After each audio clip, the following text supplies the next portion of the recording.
Hey everyone, what's up? Welcome to my bedroom slash studio. Today I'm going to be doing a little video on the history of the American and the Japanese steel industries and how competitive they were in the 20th century. Going over some history, some economics, some material science as well. So let's get right into it. So I first learned about the sort of competition between the American and Japanese steel industries when I was like 12 or something. I was on this camping trip at my sleepaway camp. We were gonna go out for like 7 days.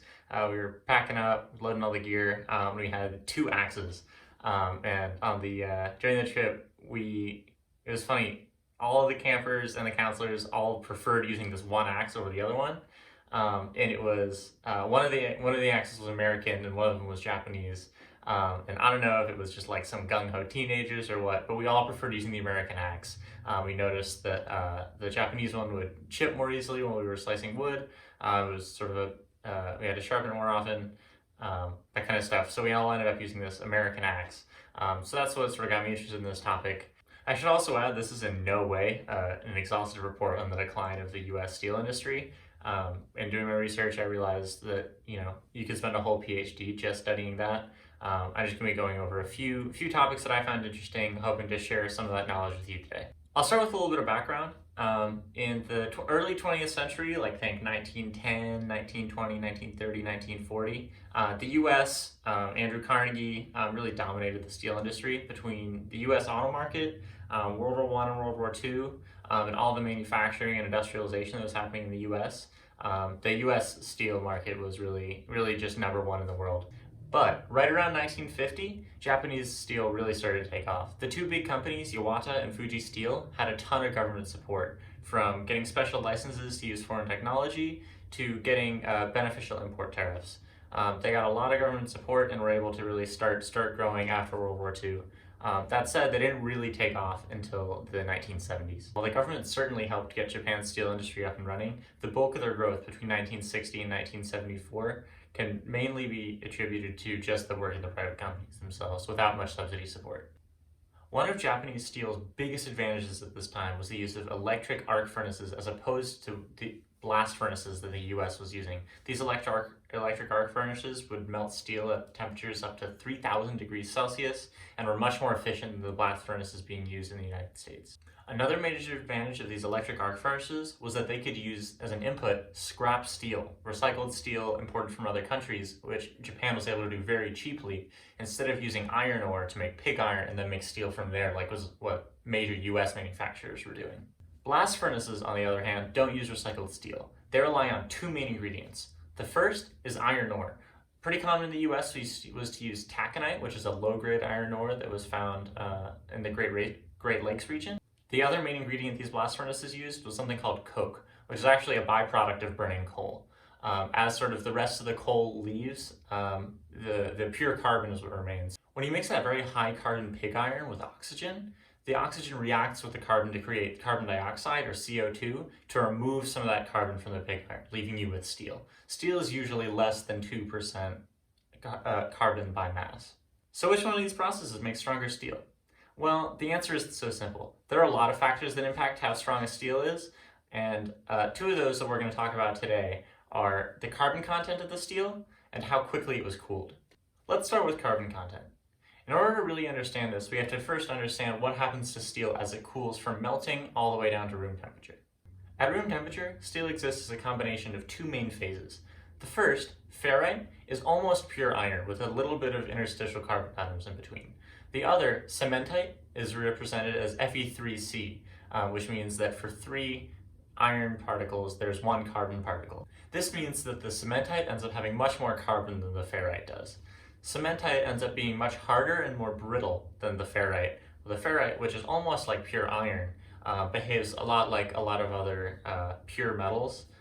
They're much more soft and ductile. This two-phase system can exist all the way up to 727 degrees Celsius.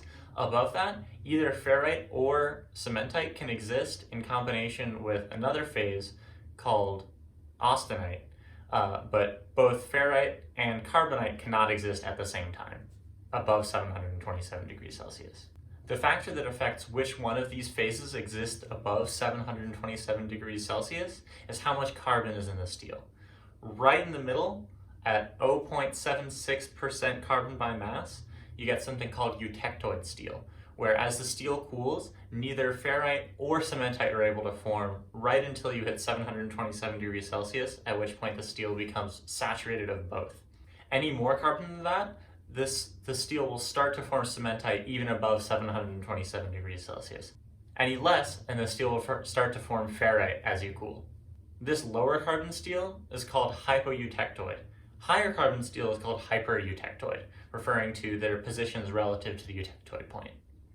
When you add more carbon to steel, you end up creating more cementite, which means that the steel will be harder but also more brittle. On the other end, by removing carbon from steel, you create more ferrite and less carbonite in the final mixture. And this means the steel will be a little bit more soft, a little more ductile, so easier to work with, but less hard. Another factor that influences how hard a steel is how quickly or slowly it was cooled. As I mentioned earlier, steel at room temperature consists of two phases, ferrite and cementite. At room temperature, these two phases exist in layers in something called pearlite. The coarseness or fineness of a pearlite can affect how strong the steel is. This pearlite is formed from the diffusion of carbon atoms while the steel is cooling. The faster the steel cools, the harder it is for the carbon atoms to form big groups of cementite, and so you end up getting much finer pearlite, which leads to harder steel. On the other end, if the steel is given a lot of time to cool and the carbon atoms are allowed to disperse really far, then the pearlite bands end up being much thicker. So you get a thick band of cementite, a thick band of ferrite, a thick band of cementite, thick band of ferrite, and that means the steel is actually going to end up being much softer. You can think about it this way. Imagine you're a school teacher and you tell students to organize by the color of their shirt. If you give the students maybe 20 seconds to complete this activity, students will organize themselves into small groups with 2 or 3 students each. That said, if you were to give them 2 minutes, they would be able to fully separate into groups. Pearlite and cementite do the same thing. The longer the steel has to grow, the bigger the bands become. But why exactly is one of these harder than the other? Well, actually, the bands of pearlite and cementite adhere to one another, and the strength between the separation of those two bands is what gives fine pearlite steel its strength. If you've ever seen a video of someone dipping a tool in cold water right after they forged it, this is why. It causes a much finer cementite, which means harder steel. So what about the axes from my summer camp? Was one actually better than the other? Well, probably not. If I had to guess, the Japanese axe probably had a higher carbon content, which means it was harder, but chipped more easily. Given that we were at a summer camp with a bunch of 12-year-olds wielding axes, it doesn't surprise me that the harder axe was chipping pretty often. I would guess that the American axe had less carbon and was just more ductile and able to absorb the poor axemanship of the 12-year-olds wielding it.